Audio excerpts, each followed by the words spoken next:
Hello everyone, I'm Anish Bhattacharya and I work as a consultant at Encryption Consulting. We cover all the aspects of security concerns such as data security, key management, and privacy.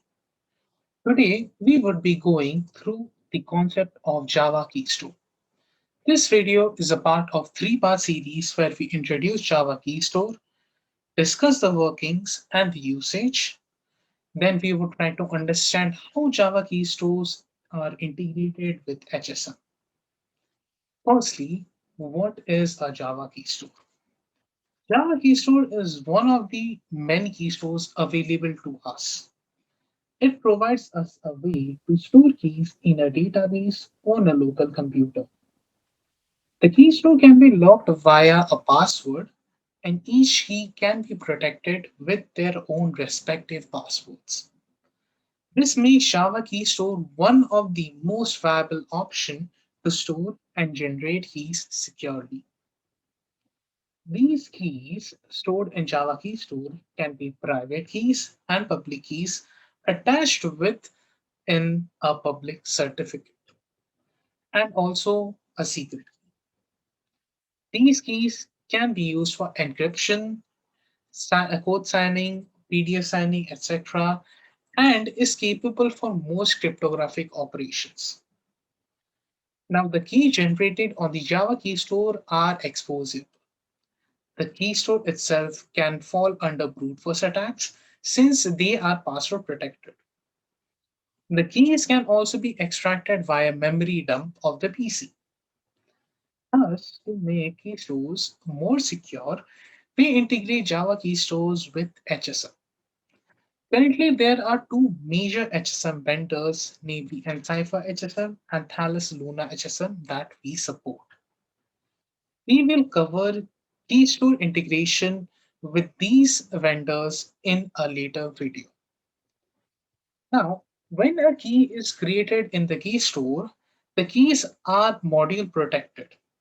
Thus, no password is required to obtain and secure the keys. When a key is created in the Keystore, the keys are module protected. Thus, no password is required to obtain and secure the keys. The keys cannot be extracted instead of the plain text that was being stored.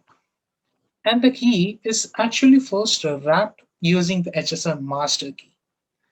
What I mean is the HSM would have a key inside it called the HSM master key.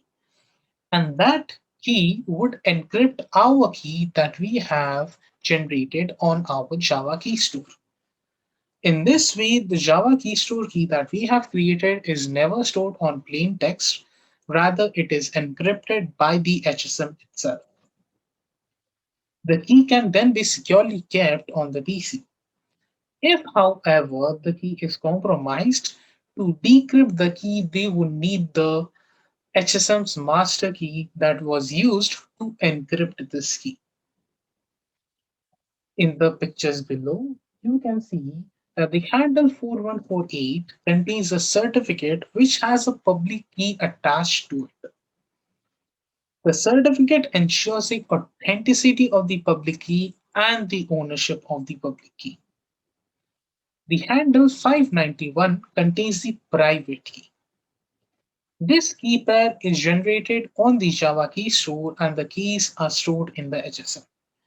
You can see all of these on the pictures that we have attached on these slides.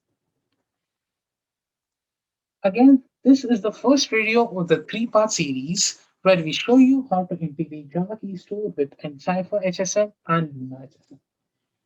If you intend to use a script to automate the whole process, feel free to visit our website and download the scripts. But on upcoming videos, we will be going through how to integrate these key stores with an HSM and store your keys securely and properly. Subscribe now to follow along. Also, if you need any help in key management or you require our assistance to integrate HSM with your existing application, feel free to reach us anytime on info@encryptionconsulting.com. Thank you, everyone. Don't forget to subscribe. And on next videos, we will be going through integration process with nCipher HSM and Luna HSM. Thank you.